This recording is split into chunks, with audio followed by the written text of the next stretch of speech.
Hi, everybody. Welcome to the Post Movie Podcast. I'm Steve Head. And I'm John Black. And John, welcome to the apartment again. Thanks. Here we are. High atop. On an okay day. High atop, what's that, Brookline Ave? Beacon Street? Beacon Street, yeah. High atop Beacon Street. In beautiful Washington Square. And I have just returned from a screening of Tintin. And I was at the third Chipmunks movie, Alvin and the Chipmunks Chipwrecked. You know, okay, so obviously we're not supposed to do like a full whatever thing. I mean, but I can say I loved Tintin. I'm like, man, I would like to see it again. But you opted not to see Tintin. Right. Or Tintin. Tintin. And yes. Went to go see Alvin and the Chipmunks. John, what the hell were you thinking? Because that opens sooner. I can see Tintin, yeah. Next Saturday. So since it opens in my reading public at bostoneventguide.com/hubcrawl are dying to know just how bad it is. It's a plug for me. I'm just, But there's a part of me that's like, why? Okay. There were maybe five movie, reviewers there, Steve. Huh? Yeah.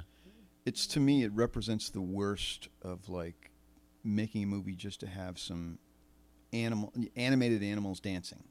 Or animated anything, just dancing to songs. Well, it's a large part of it, yeah. But it's not like I was... just like, I bet it, isn't it like just edited manically? Like, I didn't really notice. I didn't really pay much attention to the film, I was more shocked by recognizing some of the songs. I never thought I'd hear Iggy Pop in a Chipmunks movie. Who else sold out to the Chipmunks? Daft Punk, you said? Daft Punk. Beyonce, Lady Gaga, I understand, because they're going to have the female chipmunks sing something. Oh, the Go-Go's. You think they've spent $1 million on song licensing? I would say that's a conservative estimate. You know how much songs cost? When I was talking to the two guys... Well, I know what one song costs, but go ahead. Well, the Farrelly brothers, when they came in to talk about that crappy movie they did, they were saying that they used 4 bars of... Due Date or something. What was it? Hall Pass. Hall Pass. They used 4 or 5 bars of a song from CSI, and it was going to cost them $50,000 to use 5 bars of this song. So they changed it to 5 other notes that sounded something like them, so they wouldn't have to pay $50,000. So imagine using Beyonce, Lady Gaga, Iggy Pop, Daft Punk, Go-Go's, and I'm sure there were songs I didn't recognize, all speeded up with that chipmunk voice. On that subject, I remember in the School of Rock, they used 30 or 40 seconds from Immigrant Song, Led Zeppelin. And, of course, they filmed a personal appeal from Jack Black to Jimmy Page and Led Zeppelin to do it. And it was $100,000 or more. $100,000 for 40 seconds of Immigrant Song. I interviewed, I'm trying to think of the woman's name, but I can't. I interviewed an opera singer once, and she did an album, and the bonus track was the Immigrant Song. I wonder if they have to pay, if it covers all, media, all outlets. Like, so because there's sometimes different songs for the DVD or different songs on the, TV release or something like that. I mean, there's some stuff or different territories. You remember when WKRP in Cincinnati, remember that song? That show? Well, the show, when they put out the show on DVD, the songs that were in the original broadcast weren't included because they didn't buy the rights to them for DVD release. Yeah. So that happened with Space, too. Yeah. That's big money. Huge money. Man, for Chipmunks to sing Wild One. Shocking. I don't want to see that. You won't. It's, and like I said, it's for kids, I'd say under 10. And there were a lot of them there, and they seemed to like it, and God bless them, but I'll still rip it a new one. Perhaps that's as much as we're going to say about Chipmunks. Probably. On this. Probably. Except for this. How was Jason Lee? Is this... I just feel bad for him because I know he can... I'm glad he's getting a paycheck, and I'm sure he's getting a big paycheck.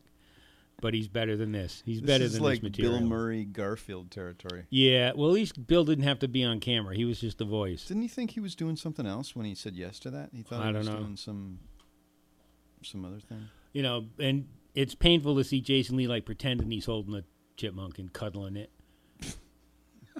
It's not. It's just painful. But okay, all right, moving on. Sorry about that, everybody. That's all right. Man, I saw something at Best Buy you would have loved. I think it was a complete series set, Hogan's Heroes. Yes, I would. New interviews with Richard Dawson and the series creator, and how much? It was over 100. Oh, it was like 6 or 7 discs. Oh, at least I had season 1, 2, and 3 once at one time in my life. 124, I think, if I recall correctly. That's comfort food TV for me. But at the same time, after like 10 episodes, they're pretty much all the same. Yeah, but it's still pretty funny. I used to watch that when visiting my grandmother in the early 70s. She was a big Hogan's Hero fan? No, it's just different TV in a different state. Yep. Woohoo! Something's on. We don't get this. Different stuff. It was like Banana Splits and Hogan's Heroes and Banana Splits. Tra-la-la, that was pretty big around the Grosse Pointe, Detroit area. Banana Splits? Yeah. Well, they filmed. Huge. I think they filmed some of it. Or at least the opening titles were filmed at. Was it called King's Dominion Amusement Park? King's something? That's your neck of the woods, not me, not mine. Moving on. This is what we've got to talk about today. Oh my God, New Year's Eve. Oh, it's just fucking painful. And I'm glad that we're doing this like now as opposed to, I don't know, was it a week ago we saw it? No, was it? 4 or 5 days ago. Yeah. The buzz is still. I was still so with angry. I was just like, Gary Marshall, just the director. This just represented like the worst of what, like, indigenous people in Hollywood do. And by indigenous, I mean people that have grown up in the industry and just can make phone calls and make stuff happen really quickly. And oh God, you look at the poster. He's like the Irwin Allen of romantic comedies. You mean he makes disasters? Absolute disasters with huge casts. Oh, this is no Towering Inferno. Come on. I love that movie. See? And there are people that will love New Year's Eve. They're not me. Oh, sure. They're certainly not and you. Recognize how atrocious it is. But our second movie today is The Sitter, which I thought was a far worse time at the movies than New Year's Eve. Really? I thought it was hysterical. See? I thought it was offensive and stupid. Wow. So you just get a lot don't to talk about. Get the humor of... Oh, come on. It's not a matter of not getting it. I mean, I understand. I just don't think it's funny. There's a difference. This is the difference between you and me. There's why I think, like, for example, MacGruber is hysterical, knowing completely well that it's an atrocious film by most just about everyone's standard. Mm-hmm. But it is, to me, funny. And The Sitter, but some pretty stupid, audacious stuff. There was some stuff I'll get into it, but there's some stuff that I find absolutely not funny and annoying.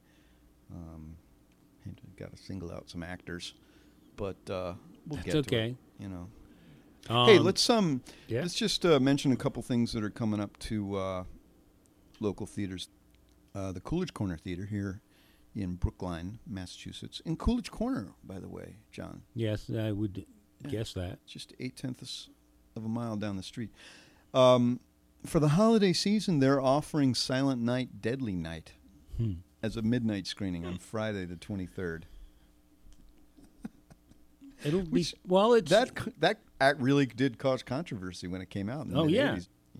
I'm sure the Jewish people in Brookline will flock to the theater to see that. A young tormented teenager going on a murderous rage because he was, abused by Mother Superior. Do they have? Is that the only one they have? Because I know the Brattles do a series of unchristmas. Yeah, the Brattles got a bunch of stuff. I don't know what else the Coolidge has. You'd like to think that they were going to be showing something nice. I know they're showing the opera Macbeth, but I think it might be tomorrow, which was just at the Boston Lyric Opera. I just went to see it there. So they've got a live broadcast of an opera. They've got The Fly next week, and other than that, Anything that's not at midnight that's interesting? Well, Tomboy opens today. Oh, I brought it with me, by the way. Oh, sweet. Yeah. Yeah, I'm eager to see it. I was at the Harvard Film Archive last night and saw Le Corbeau. Le Boo? It sounds French. It was part of their complete Henri Georges Clouzot series. How was it? I didn't like it as much as The Wages of Fear. Mm-hmm.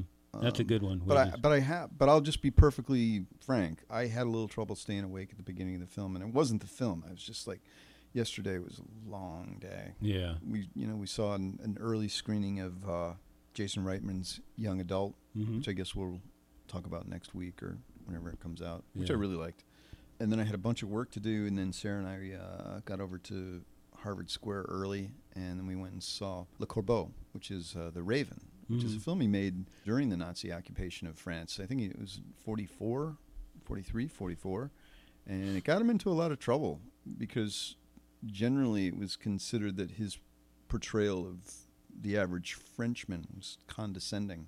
Huh. And then after the war, there were some nationalist French organizations investigated certain filmmakers who were involved in any way with Germany, and Clouzot had worked in Germany, and like as collaborators, or yes, they a German company was one of the producers or produced The Raven, so he'd gotten himself into trouble and didn't make films for 4 or 5 years after The Raven. But it's basically this small story of a town in France where these letters are being distributed that are poisonous, and someone in town is writing these letters, but when you come in contact with the ink, you get killed. So they offer premonitions as to who will, indications, hints as to who's going to be murdered next, and right. Small town murder plot. Not as I was just astounded by The Wages of Fear. I had never seen it before. Really? Harvard had a beautiful print, and saw it last week, and just really, really impressed. Did you see Diabolique? No. The it's showing next week. Not William Peter. Who directed Sorcerer? Oh, Friedkin's remake. Yeah. I was talking to Howard. Yeah. Howard Phillips. He's one of the top guys over there at CDIA EU in Waltham.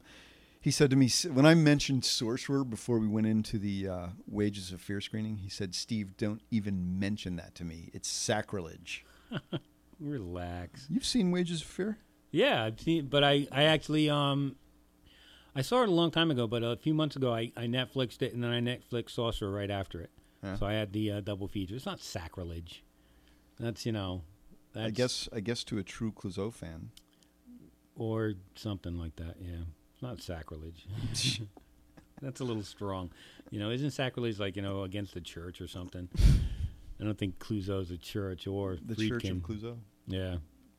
Church of Cinema. He got the raw deal from the Young Turks of the New Wave. Friedkin did? Pretty much. Yeah. Is that who you're talking about? Clouzot. He did? Yeah. He was one of the posters. Oh, you mean that New Wave? Of what to get rid of in France. Yeah. In the 60s. The boys. That guy, Godard, again. Are we going to talk about Godard again? Actually, it was Godard's article in the 50s that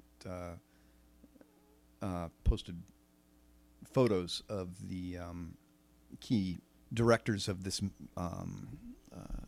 not movement, but just the old guard in France that had to be done away with so that they could make realist, true films. Godard was an example of making true films.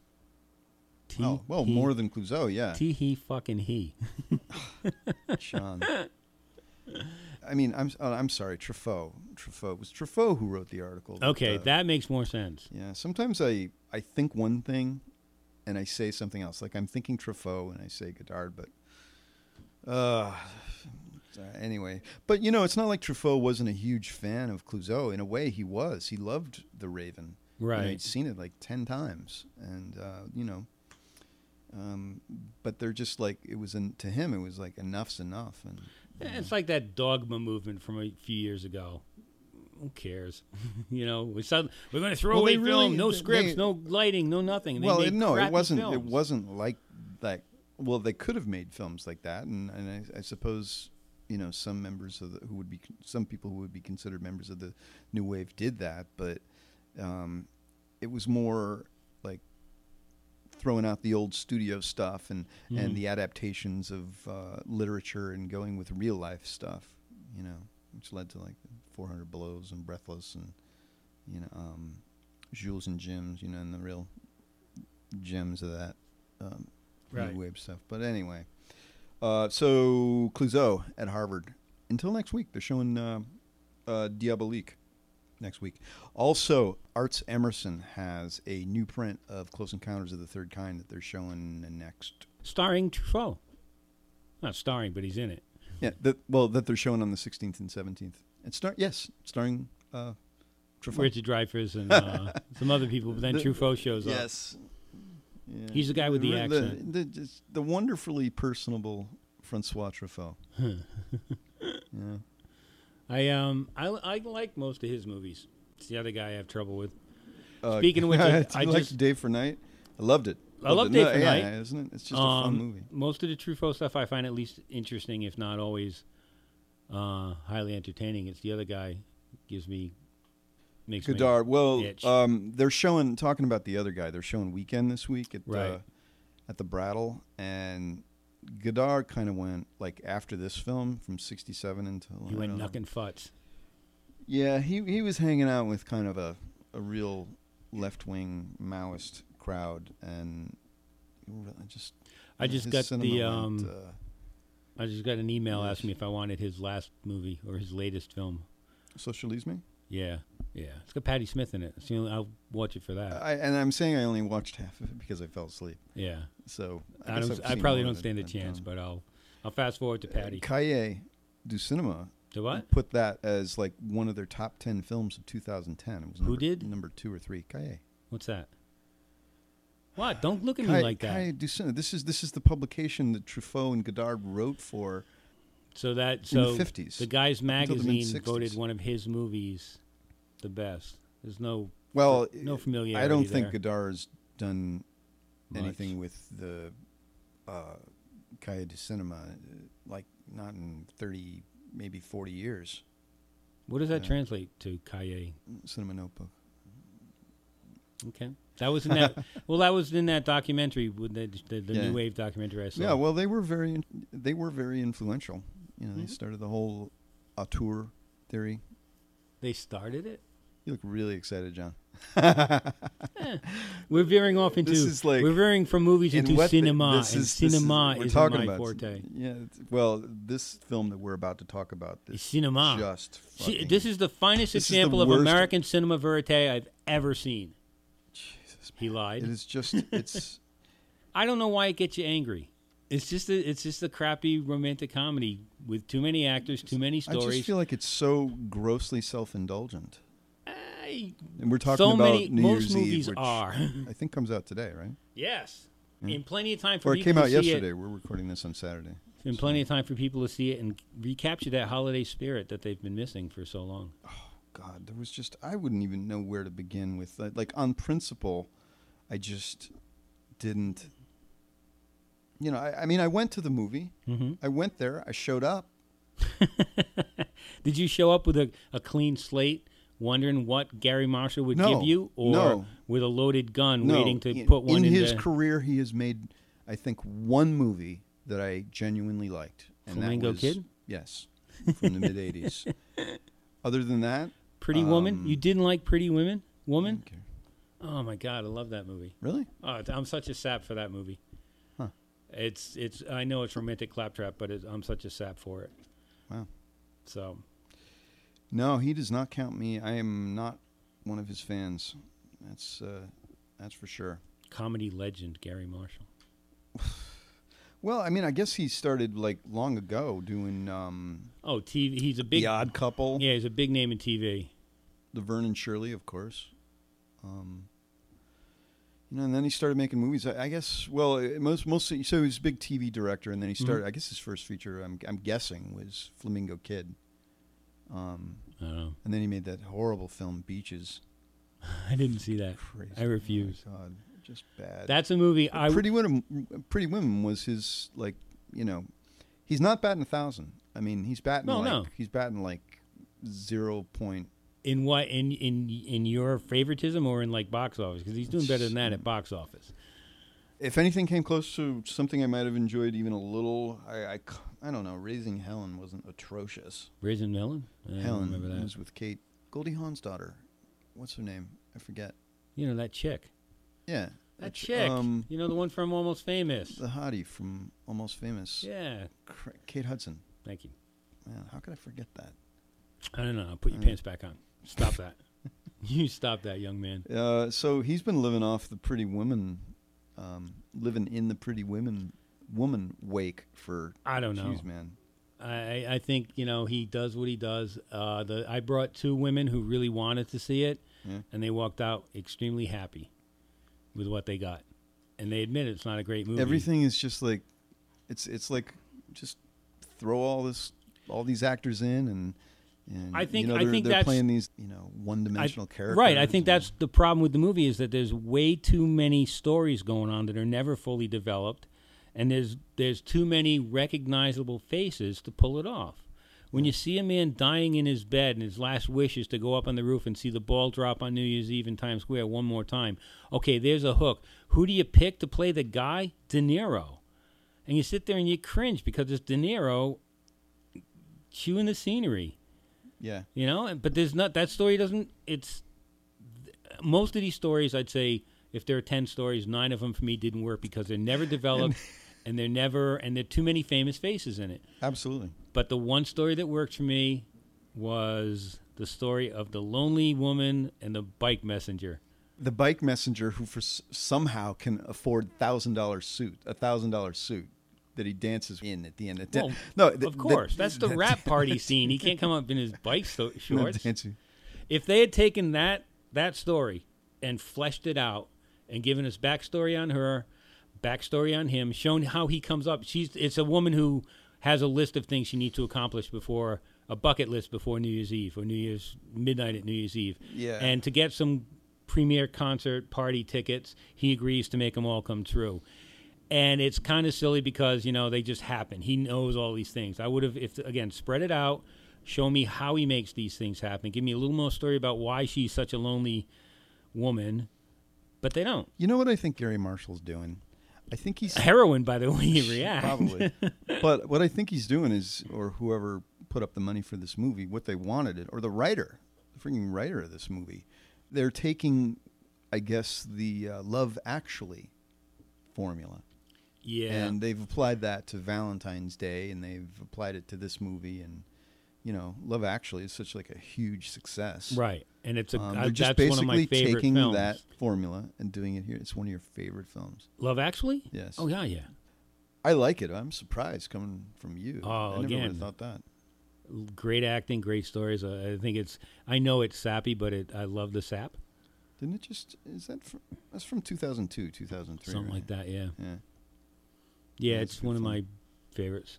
That was something we can talk about later, but, as we come into this time of year, when we try to come up with our 10 best list and 10 worst list, what kind of criteria do we use to judge what's best and what's worst? Is it just that you liked it the most, or does it have to have some kind of a cinema quality to rate as best? This is lazy filmmaking along the lines of, but not as bad as Adam Sandler's movies.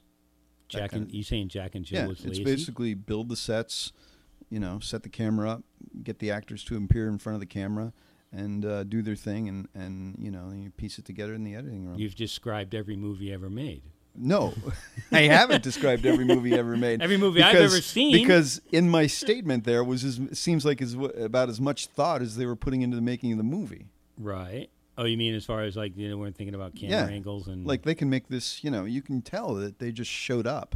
Some maybe. Robert De Niro just showed up on set. Halle Berry just shows up on set. Oh, and did you really believe her as a doctor? Please. As a nurse. Not even a doctor. Carrie Elways had to be the doctor. Oh, that's right. Yeah, he's a doctor. I thought she was a doctor too. No, I don't believe any of these people because again, they're too famous.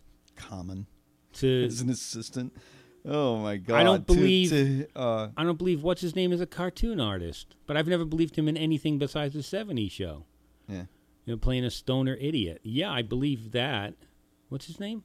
Ashton Kutcher. I believe he's a stoner idiot in the '70s show, but I don't believe anything he's ever done. Yeah, it's just You know, all the famous people in this movie were just, you know, I can believe John Bon Jovi is a rock star. I can believe that, but I can't believe he's desperate to fall in love with Katherine Heigl. This is the fucking central story of the movie is Katherine Heigl's character. That's Ace. She's about like other than the central story. It is the story of, you know, as far as like a couple getting together, the romantic aspect of it. Katherine Heigl and John Bon Jovi's story is the key main one. Why do you think that? Them getting together is what all the things kind of culminate into what they're doing. All these stories, you know, the one with the couple trying to have the baby at midnight. I don't think it had any more value than any of the other. God, what's her name? $1 Million Baby. Hilary Swank. Hilary Swank. You know, her trying to make amends with her father. Yeah, this all centers around Katherine Heigl, who's putting on this party, and John Bon Jovi, who is the talent that's performing. I didn't feel that. It's the thing. I didn't think them being together is what people. That's because you wanted. No, well, that's what you wanted. I wanted the bike messenger. Just so many. You knew that was never going to happen. That's just one of the stories. But this is like the Katherine Heigl one is the main one, John. I didn't feel that. Okay. All right. Fine. The whole thing about him having to everybody showing up there to see this guy named Jensen perform. The ultimate fucking. It's like everyone shows up for New Year's Eve to watch him perform, and he does this bad version of John Hyatt's "Have a Little Faith in Me," and that's the only song he performs. Because, I mean, imagine. Do you know what it takes? Wait, doesn't he do this? Of course, I'm bringing luggage, real life. I'm applying real life to a fantasy. You know, the way Ashton Kutcher, people just show up at the end there, you know, you can't get that close to Times Square on New Year's because they shut it down. Right. You know, you got to get through these barricades and stuff. Like, so if you're not like already in Times Square by like early in the morning. Or if you don't know Gary Marshall. You're not getting in there. So, all right, I'm applying real life to it and it's not. Well, no, when you talk about it being lazy filmmaking, there is a scene where Cherry Jones. And hackneyed. The editing is just atrocious. Cherry Jones plays the mom, Josh Duhamel's mom, who is the widow of the guy who owns the record company that Jensen's going to play at the big party for. That the bike messengers got tickets if he can make it. It's that old story, you know. If the mouse gets cheese and the fish gets cat. But anyway, there's a scene where I'm so fucking annoyed listening to you. The camera listening to me. Listening to thank you, Steve. Get to a point in the movie, you know that no, it's not. Fucking annoyed. No, I'm not annoyed by you, John. I'm annoyed by this moment that's being relived in a film that culminates in like just. God, man, the editing was so bad. The displacements of time. I think what's the guy's Hector Alonso or something plays this super incredible electrician who has to fix a bulb on the top of the bulb or something like that. And Kaminsky. And it gets caught on the top, and they just edit away from it. Like it didn't mean they didn't even show how things get from point A to point B. It's just the movie moves. Right. And then the next thing you know, he's standing in front of a microphone talking to people like everything's okay. But it's not woven together. It's thrown together. But the scene I'm talking about is the camera comes in, is Cherry Jones on the stage introducing people to her party. And she's on the stage, her mouth is closed, but her words are heard. And I was just like, well, that's bad. You didn't have another take where she actually opened her mouth and spoke. It's a voiceover, but she's standing on stage in full view. Okay, I will grant you this. I loathed this movie, but it had a few funny moments. Sofia Vergara from Modern Family. Don't you love her? Yeah, she's as a character, she was funny. Tim, though, Tim Estelios, found her offensive. Really? Yeah. But are they both Colombian? No, Tim's Mexican, and she's Tim's of Mexican heritage, and I don't know where she's from, but some Latina. He just thinks that she's doing a Latina cliche. Yeah. I don't care. She looked great and she was funny. Yeah. You know? She was funny, I'll grant it that. But let's talk about the best. Till Schweiger. Did you actually believe this guy? Who? Till Schweiger. He's the one of the guys whose wife was trying to have a baby, the first baby. The guy with the on hat? Yeah, the guy with the hat, the German guy. Yeah. I keep thinking he's the Nazi killer from Inglourious Bastards. Right. No, the whole baby thing didn't make any sense. But let's talk about the best part of the movie, the outtakes at the end. If you go see this movie, stay for the outtakes. It just... They were funny. Yeah, it just exemplifies They were funnier than what the anything we movie saw is. before. Yeah. But... Yeah, no, well, not even that. Okay, yes, all right. The outtakes were funny. But also, what was great that was happening during the outtakes is you got to see Zac Efron dancing with Michelle Pfeiffer. Mm-hmm. And... Boy can move. This movie is like, it's built to charm, and I was not charmed until the credits rolled. Yeah. See, now I thought Michelle Pfeiffer and Zac Efron, in their part, there was good chemistry between them. He's a charming guy. I will grant you that. You know. Between the other, characters. Yeah. Oh, it was absurd. Katherine Hagel and John Bon Jovi. No, none of them belonged in the same room with each other. Yeah, no. But there was, like I said, if they had pulled that out and made a full length movie out of that, I would have enjoyed. I think that had potential. But the rest of it, I don't care. Yeah. But I didn't hate it. I just stared at it. Yes. I'm not going to waste my energy hating that because I knew what I was getting into. Yeah. So, and I'm sure Gary Marshall is at home looking in his calendar trying to find the next holiday film he'll do. It's just. Let's just move on. All right. I'm just getting all, frustrated and whatever. Okay, The Sitter. Yes. I did find this very funny. Good. What was funny about it? Jonah Hill. Okay. Yes, admittedly, it's okay. So it's directed by David Gordon Green, who made George Washington and All the Real Girls, Pineapple Express. Well, yes, he made Pineapple Express. He made Pineapple Express, but before that, he made some another drama that I haven't seen. The one you were Kate telling me about with Beckinsale and Sam Rockwell. Yeah, I don't remember the name. That's The Artiste, David Gordon Green, and then he makes Pineapple Express. Did he make that? Did he make His Highness or whatever that one was earlier this year? Your Highness, yes. That was a piece of crap. He's on a roll. He's on a roll right into a stone wall. Making some money. Good for him, Oh, and also, oh God, what's the show on? He's one of the creators of that Eastbound and Down on HBO. Hysterical. I love it.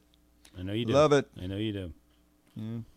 So anyway, in The Sitter, Jonah Hill. When was this movie made?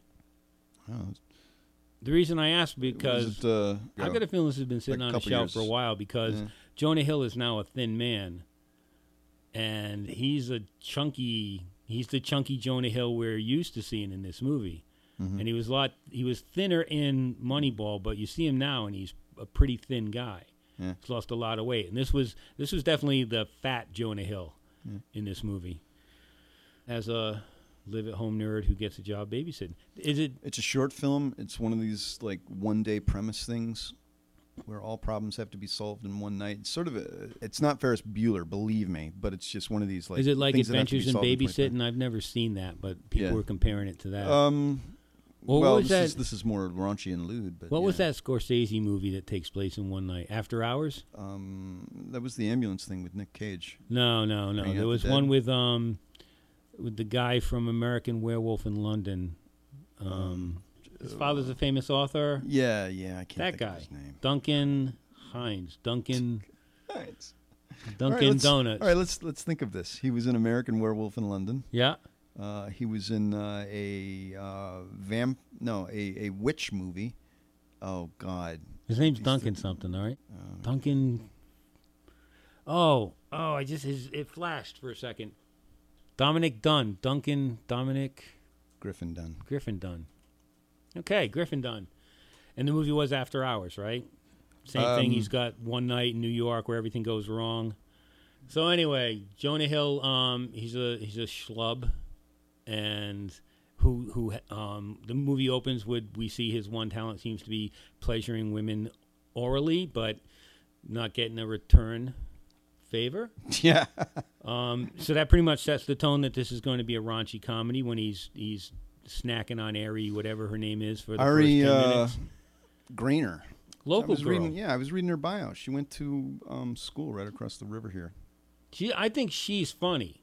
Yeah. She doesn't have anything to do in this movie, but I think she can be pretty funny. Yeah. So his mom, his single mom or a divorced mom, is going to has a big date, but can't go out on a date because the people that had set her up on a blind date lost the babysitter. Jonah Hill gets roped into babysitting, and a series of stupid adventures follows, which endanger the children. And so he gets roped into babysitting through these crazy kids, get him into all kinds of trouble, you know. Crazy little cliches. Particularly, well, I guess that's one way of looking at it. Mm-hmm. This one kid, Rodrigo, he's the kid adopted that pretty child much from Guatemala. Pretty much sets it off. You know, it's pretty much is the kid that starts all this trouble. So when Jonah Hill goes over to the house and he meets the kids, he kind of has their characters are pretty much built in those initial meetings. Oh yeah. You know, Rodrigo is this kid who South American, doesn't talk, but he's a pyro.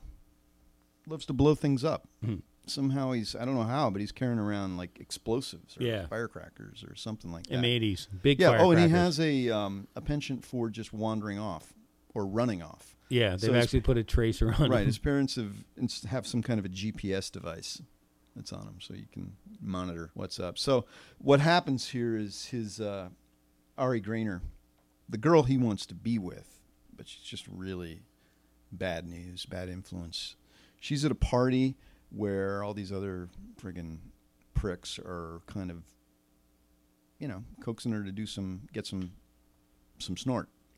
And so I guess she's got a guy, a contact, Sam Rockwell, who lives downtown, and she can't get there, so she calls up Jonah Hill, Noah, to make the run. And smart guy that he is, he packs the kids into the minivan to go get the cocaine. Well, it's not just the drugs. She promises him full intercourse, full vaginal intercourse. Oh, yeah. Well, yeah, that'll... I was like, okay, we know what that is. Vaginal doesn't make it funny. Yeah.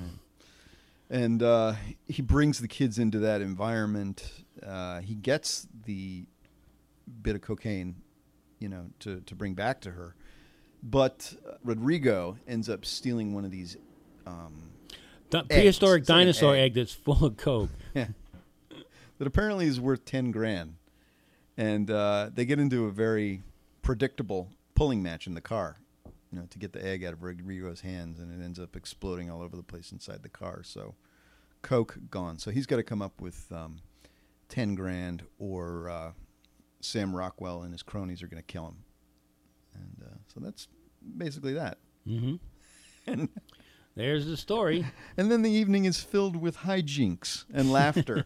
And the news that he is a child who's been dissed heavily by his dad, who's remarried. Right. Everybody's got these little character elements, which, they've got to come to terms with. There's Max Records, the kid from Where the Wild Things Are, who thinks that he's, got real emotional issues. But, of course, Noah helps him sort things out by clarifying what's up there. And then there's the little girl who has real emotional issues, but not a prescription to go with it. Yeah, and she's got a mouth, too, which is fine. It's kind of funny. I don't think that's funny. I thought it was funny. No. Little kids, I need more than a little kid singing dirty rap lyrics to make me laugh. And then Sam Rockwell as the homosexual drug dealer. Surrounds himself with all these bodybuilders in his I don't know, his drug factory, his warehouse. It was amusing. I thought it was the same thing he did in Charlie's Angels. The same kind of like, I'm so edgy and twisted. No, you're not. Sam Rockwell is edgy and twisted. No, I think he's done it John, before. why didn't you have fun with this movie? I didn't think it was funny. Nothing made me laugh in this movie. It was really predictable, and the comedy was just crude. But the delivery was very funny. No. The fact that Jonah Hill kind of has this, he's not Ferris Bueller, but I'm going to compare it to Ferris Bueller because the way he is kind of like he's a total geek, but he sort of brings himself off as somebody who's cool and down with other urbanites. Mm-hmm. Yes, black people. It was me getting around saying black people. I'll say it. In the film. And the fact that there was actually some kind of connection there, that they actually thought this about him, that he was cool. That's funny. There's some really hysterical exchanges in this film. We're going to differ. Comedy is a subjective thing. I thought it was really predictable and I thought it was as lazy as... No. Yeah. No. Yeah. Not as lazy as Jack and Jill. Mm-hmm. No. Same kind of lazy, predictable. No, the delivery... Hill's been doing this for years. It's the same crap. Better written. No, yes, no, John. no. Yes, the fucking jokes. Are you kidding me? This is some funny stuff. Like what? What's funny? It's the atmosphere of this film that is funny. No. Yes. No, it's totally unbelievable and cliche. A white guy goes into a black bar. John, bar. It's intentionally a comedy. No. You know what I mean? That's what you're supposed to, just do that. Just go with it. I know what they're trying to do. I'm saying it didn't work for me. Just having a fat white guy go into a black bar and suddenly interact and be cool, to me, isn't funny. It's lazy. Aesthetically, there is a big difference between this and something Adam Sandler makes. This is a better constructed film. In what it's way? Slicker. We just listed 3 or 4 other movies that carry the same plot. It's hard for me to convey, but the editing is better. The way that the characters interact with each other is better. The actual building of their characters. There's no depth here. There's nothing. These are signposts. John, moments. It is a funny movie. It's not. I give it no stars. Oh, holy shit, John! I just stared at it. I didn't smile, let alone laugh. He's basically kind of doing the same thing he was doing in Get Him to the Greek, which is also sort of a time-constrained story where you got to, things got to come together. Much funnier. Much better movie, I thought. Same kind of thing. Didn't work for me. It's just I just thought it was crude and borderline offensive and not funny. I disagree. I know that. I know what this movie is, and it's intended for a college audience, But David Gordon Green is actually talented. He can do this kind of stuff, and it's funny. Did you like Pineapple Express? I'm going to defend this in the same way that I know MacGruber is a piece of crap, but it's funny. Yeah, I know that in many respects this film is a piece of crap. But you found it funny. Yes. Right. That's fine. Okay. I'm not arguing that. We both agree it's a piece of crap, but you found Therefore, it funny. I think a number of other people will find it funny. I'm sure, and there's another, people who agree with me, Okay. It's just subjective. It's not a matter of, I just don't... I agree with you. I just don't think that... I agree that it's subjective. I think it'll disappear pretty quick, too. It will. And I do think it's been on the shelves a while. It's funny you say that about that. Yeah. I didn't initially realize that, but it does look like something that's was held and positioned for release. Yeah, he's got a hit with Moneyball. Let's get this out quick. Yeah. There's that, and also we just saw Young Adult yesterday. Mm-hmm. I get the feeling that that movie should have been released earlier this year. It looks like something they've been sitting on just to position for. Why do you think that? Academy Awards. Why do you think what made you think it's been sat upon? I think that Fox Searchlight was just waiting to, release it for Oscar contention. Yeah, probably. Yeah. But I don't think it's been sitting around for years. I think The Sitter's been in the can for years. Probably. Sam Rockwell, funny guy, and Max Records. He's a good little actor, The nervous gay kid. Yeah. John, that was a reveal. You couldn't tell? You didn't know that was his problem, that Jonah Hill would solve it by sitting him down and saying, hey, look, you're gay. Suddenly the kid doesn't need the meds anymore, and he's finally adjusted from one fat kid sitting there on the corner telling him? The way it was presented to us on screen. I knew that. Right. I didn't want to tell our listeners. Oh. They'll get over it. But it's funny that you mentioned that, because what I thought was wrong, and now, obviously, don't get me wrong, I think this is a hysterical film, but he learns of this from Noah. Not only is he the big goof geek guy that's screwing everything up, but they're learning their life lessons about themselves come from him. Right, and as much as he has the a time life-changing limit, information, he's got a time limit to get the money to the drug dealer or get killed. I'll grant you, I thought that was absurd. He was the wrong vessel for this. Revelation. But this movie also has a time schedule where he has to fix all 3 kids before he brings them back home. Yeah.